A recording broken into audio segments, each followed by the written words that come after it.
Welcome to the Clear Admit MBA Admissions Podcast. I'm Graham Richmond, and this is your Wire Taps for Monday, August 10th, 2026. I'm joined by Alex Brown from Cornwall, England. How are things going, Alex? Very good. Thank you, Graham.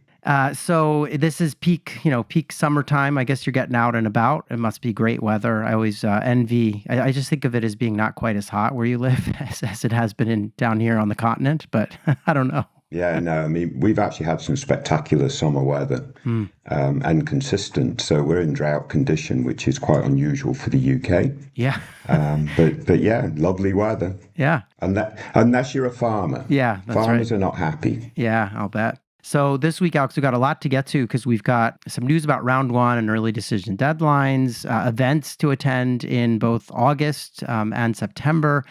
And then we've got some notes from an admissions director Q&A that Lauren on our team did with Chicago booth. And of course, our candidates to discuss. So let's dive right in. I do want to give a usual plug for all the events that we have coming up. We're going to do a live stream on September 1st at noon Eastern.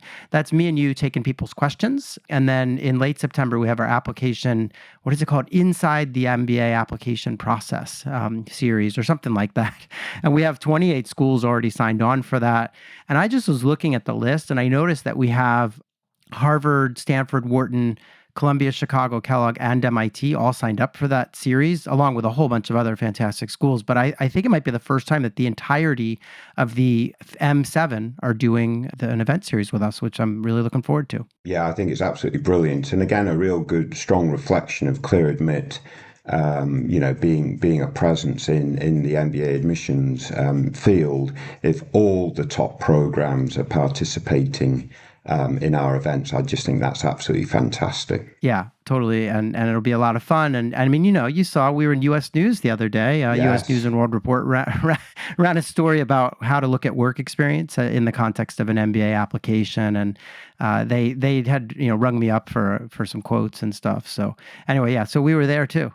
Yeah, kudos to you. You were the main feature in that article. I thought that was actually really, really good. Yeah, no, and the woman at U.S. News was terrific about reaching out and yeah, it was really easy. So and actually, what you said was okay too. Well done. There you go. The other thing, speaking of events and stuff, and by the way, you can sign up for Clear Admit events by just going to clearadmit.com/events. Obviously, for our live streams, you just need to subscribe to our YouTube channel, and then you get a notification when we are taking one of those live. So just subscribe to YouTube if you can. The other thing, Alex, is that we just ran a piece, and we do this at the beginning of every month, and this is our top events to attend in August, in-person events. And these are the school's events. And we just sort of promote them and want to make sure candidates know what's happening in their city. So for instance, like tonight, if you're in New York, you could go hear Stanford representatives speak at McKinsey from 7 to 9 p.m. And they're going to give an overview of the Stanford MBA program, as well as Stanford's MSX program, which is more of a mid-career leadership management kind of course. They'll have alumni there. And this is the kind of stuff we put up on the site in these monthly posts. And, for instance, on August 19th, UVA, Darden, and Wharton are teaming up in Arlington, Virginia. They'll have admissions representatives. They're going to do a little event, I guess somewhere in Arlington. In any event, you can get all the details on our website. But I just think it's kind of cool that we're tracking this stuff and making it easy for candidates to know, what's happening when in their cities. Yeah, no, I think it's a really good resource, because if you can attend events live in person, you're going to get much more out of it than you would from the sort of the webinar style events that schools will obviously host. Even, I mean, they're still very valuable, don't get me wrong, but there's nothing better than in-person connection. I did tell you, didn't I, Graham, one time that we have someone in our little hamlet who graduated from the MSX at Stanford. Oh, wow. I think you might have mentioned that. Oh, that's awesome. Yeah, I think, it's funny. These events, I feel like a few things happen when you go to an in-person event. Number one is, speaking of alumni, most of these events, the schools, the admissions reps will bring along alums, especially if they're in a big market like New York or DC. There'll be an alum or two that come around. And so you get this chance to talk to someone who's been through the program. not only to find out if it's the right thing for you, but also, invariably you're going to get information that you can use in your application from those conversations, because you'll learn a little bit more about the nuances of the program. Yeah. So in any event, that's, and then another thing that I think can happen is, you might interact with the admissions team and they may remember you. It never hurts to show your face. I mean, seems like a smart bet to me. Yeah. In any event. And bring a notepad, or make sure you use your voice memos or whatever, and just take notes and reflections throughout the events, because they'll come back and become really important when you're developing your essays and so on and so forth. Yeah. Did you ever come across someone when you were on the road working for Wharton? I mean, you would go do events in different cities around the globe. And did you ever meet someone and then, you kind of see their file come in a couple months later and you remember them, or you think it's totally, it's a separate process? Yeah, I mean, I got to be honest that those we were seeing a lot of files. So at the bigger schools, it probably doesn't have that much of a dramatic effect in terms of building the direct relationship with the Adcom. But I do think you have some nuance and some insights that you gather in the moment at events, that if you don't document them immediately, you won't ultimately weave them into your I mean, I'm not saying you'll forget them, but you'll forget the context, etc., etc. So I do think when you attend events, bring a notepad, or be very, use your voice memo. Yeah. Fantastic. Yeah, good idea. Speaking of events, well, September kicks off with a lot of deadlines. So most of these schools have their early or round one admissions deadlines. What's happening September 9th, Graham? Yeah, it's insane. So I was looking at this. So on September 9th, Harvard, Stanford, Wharton, and Kellogg all have deadlines. So I kind of wish they would talk to each other. I mean, maybe they do. And they're like, hey, why don't we put it all on the same day? But I don't know why they're all on the same day. But this is important. And it actually underlines a really key theme. And what this is why we run this piece every year, which lists out all the deadlines. I think we have every single deadline from like September 1 through October, because they really are spread out. Actually, Cambridge kicks off the season with a deadline on August 24th. They're the only school in August, but everything else is in September and beyond. But you got to know when these deadlines are so that you can figure out which apps you should be working on when. And it really does come down to it, especially with some of them on the same day. And Cambridge is typically the first school with a deadline. So this is not a new thing for them. They were first school out of the box last season. And schools typically do stick to a similar schedule that they had in prior years, for whatever reasons. Yeah. And I think, one thing that's kind of interesting to me is that we talk about this every year, but you'll notice that I can't remember the date, and I don't think I have it in front of me, or I'll try to pull it up. But you remember that there is a school, one of the top 10 type schools, right, which is MIT, that always puts their deadline in round one a bit after everyone. And I think it's so smart. Yeah. It just seems like such a smart strategy. Anyway, their deadline, I'm just kind of trying to pull it up here on the fly, but their deadline is the 29th of September this year. So yeah, it's just interesting. Everyone's in a rush to get everyone to apply. Now, Chicago Booth is actually on the 15th. So they're sitting a few days out after that batch. When's Stern? Ooh, NYU they have a pretty early one, I thought, but maybe not. Actually, you might be right. So yeah, NYU is actually on the 15th as well, so middle of the month. Yeah. But that's kind of, then they have, what's really strange about NYU and kind of a nice thing on some levels is they have that mid-September deadline, but then I was noticing that they also have a deadline on October 15th, which is their second round. So they have more rounds. Yeah. No, they have lots of deadlines. And we have to say nice things about Stern, but they do have a lot of deadlines, no doubt. Yeah. No, I think it's giving people flexibility. Yeah. So in any event. So yeah, just know your deadlines. We've run our annual piece on that. And so yeah, definitely know when your schools are hitting, because it really does matter. The other thing I wanted to share, Alex, before we get into candidates this week and stuff, is that we caught up, Lauren and our team caught up with Donna Swinford from Chicago Booth. And full disclosure, I just had Donna on the podcast. I just recorded an episode with her a few days ago. That will probably air probably later this month is my guess. But she's fantastic. She's been in this industry since 1997. So she's seen a lot at Chicago Booth. All those years have been at Booth, right? So in any event, Lauren caught up with her and she did our admissions director Q&A, the written version, an interview for the site, basically. And one of the things I wanted to share was Donna's response to the essay question that we ask, which is like, how does your team, assess essays and what are you looking for, et cetera. So Chicago booth's quite interesting because they eliminated their essays this year. They moved to 4 kind of short answer questions in the application data form, which are, really short. I think they're 300 characters each. And I feel like I might have asked ChatGPT or Claude at some point, and that's like a sentence or two. So they have really dramatically cut back. So anyway, this is what she had to say when we asked, because we asked her anyway, what do you think about essays? And she said, this may be a shift applicants are also seeing in other programs as admissions processes continue to evolve alongside the rise of AI and better reflect the skills expected after business school. Rather than relying on a traditional admissions essay, we've expanded our short answer prompts to help us understand both the professional and personal sides of each applicant. We want to learn about their career aspirations, but also what matters to them, how they think, and the unique character they'll bring to the booth community. One of the new prompts asks applicants to upload a meaningful image and briefly explain its significance. It's a natural evolution from this past year's essay where applicants selected one of 4, provided photos, and explained how it resonated with them. Now they can upload their own image to share a glimpse with the admissions team of their personality and who they are.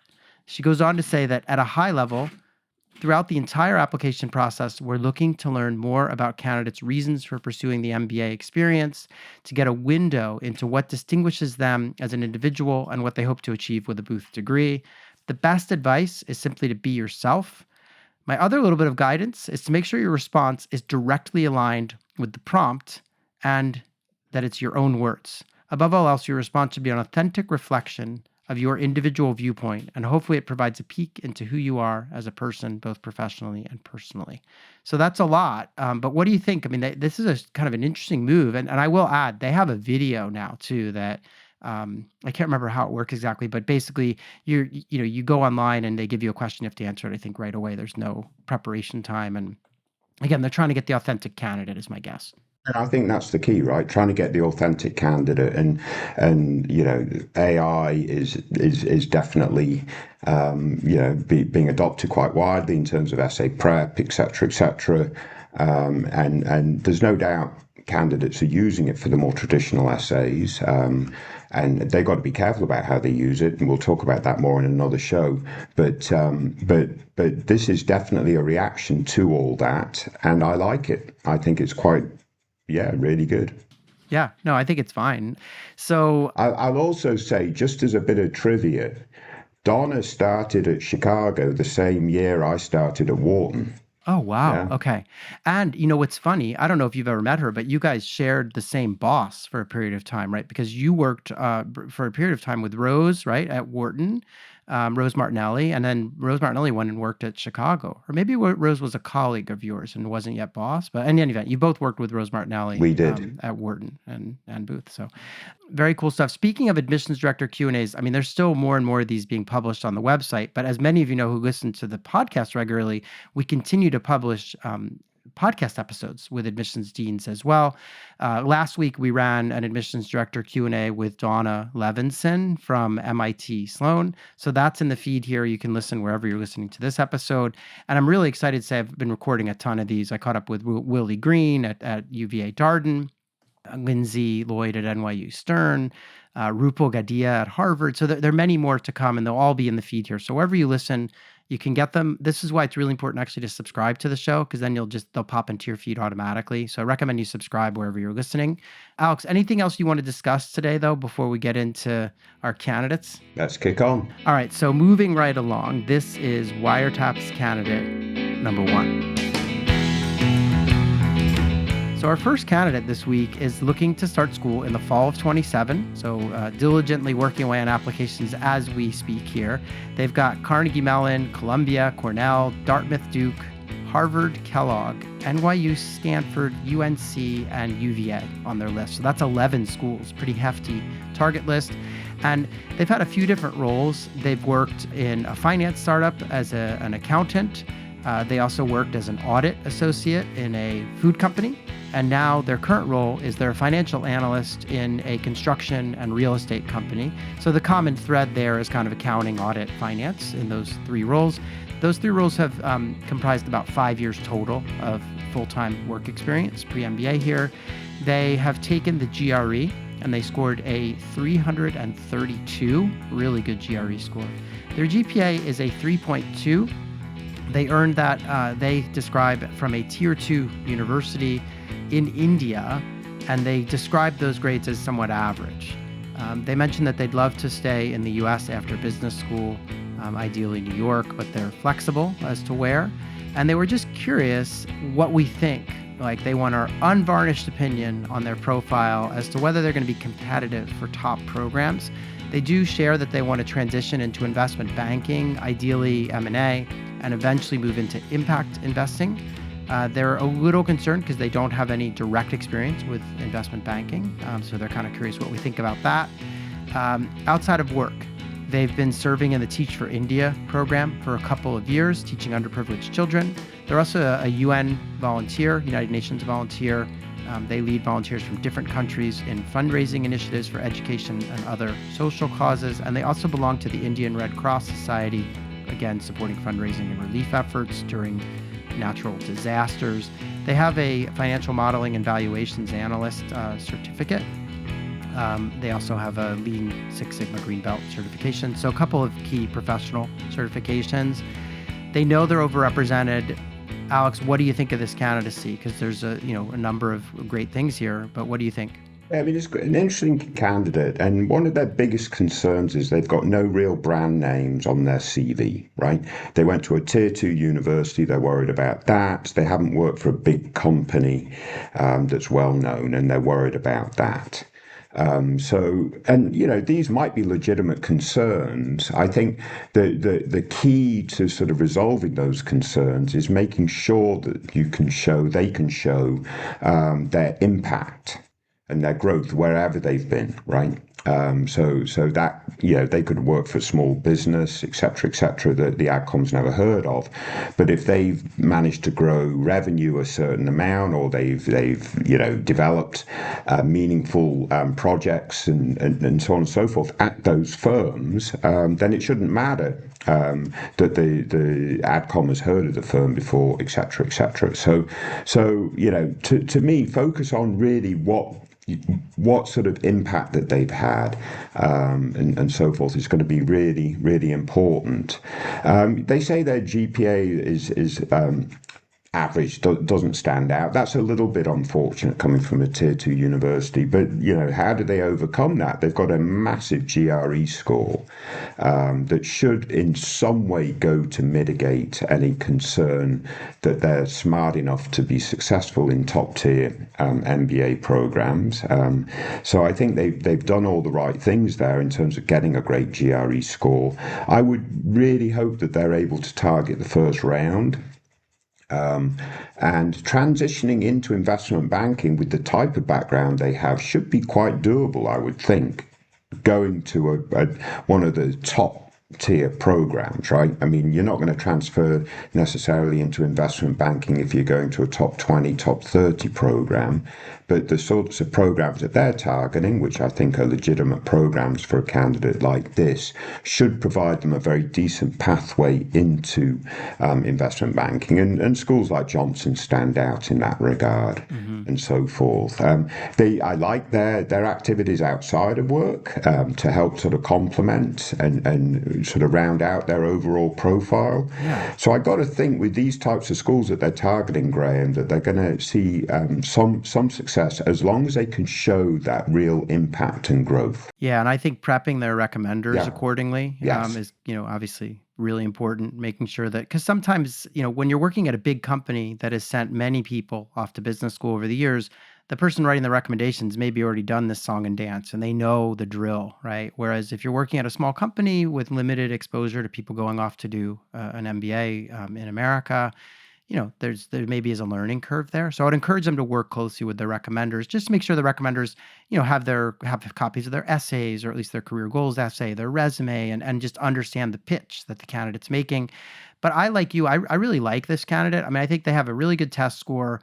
the GPA could be better, but it feels like 5 years of pretty impressive work experience, albeit not with big brand firms. And so as long as they can push, like you say, their accomplishments and impact to the fore, they should be in good shape. I did want to ask you a question. So they want to convert to investment banking. So you look at their list and you see some schools like NYU and Cornell and Columbia, even UNC and Fuqua, and you say, okay, yeah, these are schools that can help them to make that transition. I did wonder whether they have, so they have Harvard and Stanford on the list. I don't know if you saw that, but they have Harvard and Stanford on the list. And I was like, oh, what about Chicago Booth or Wharton?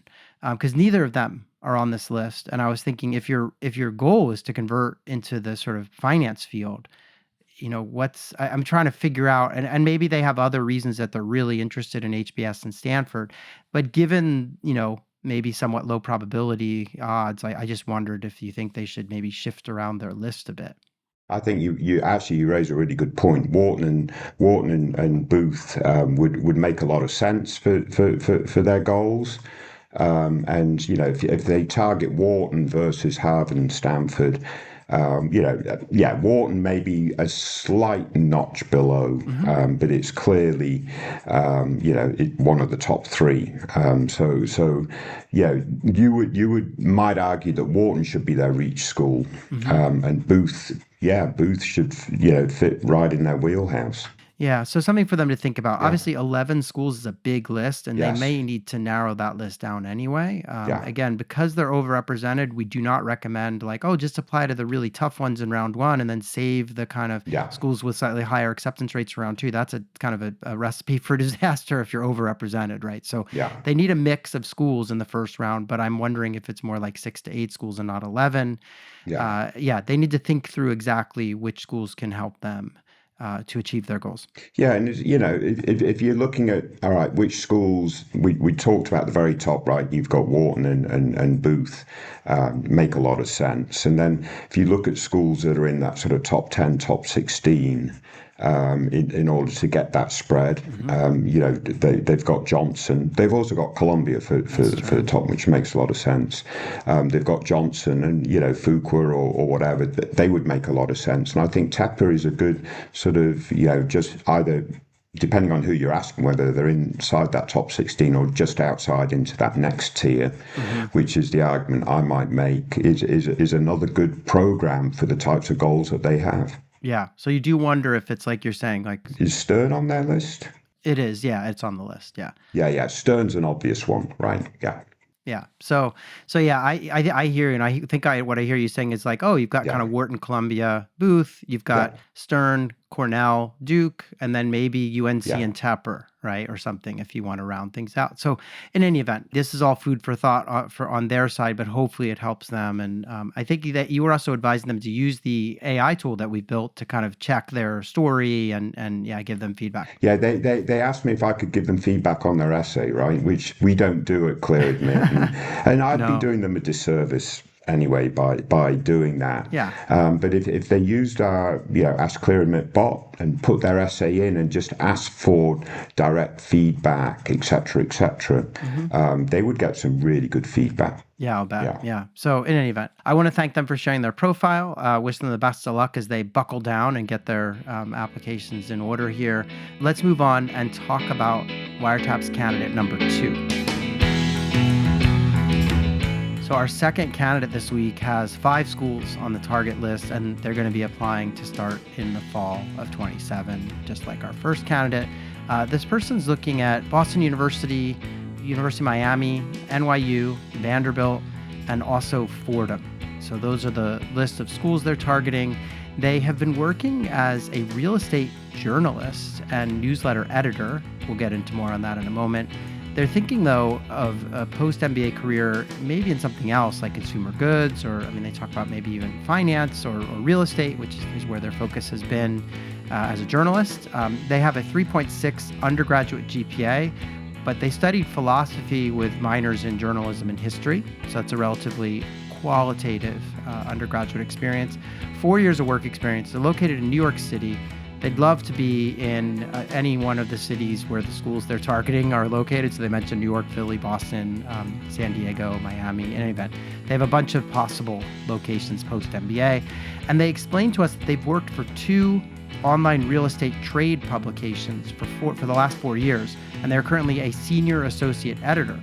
They have a nuanced knowledge of many niche industry topics and trends alongside a solid grasp of economics and finance concepts.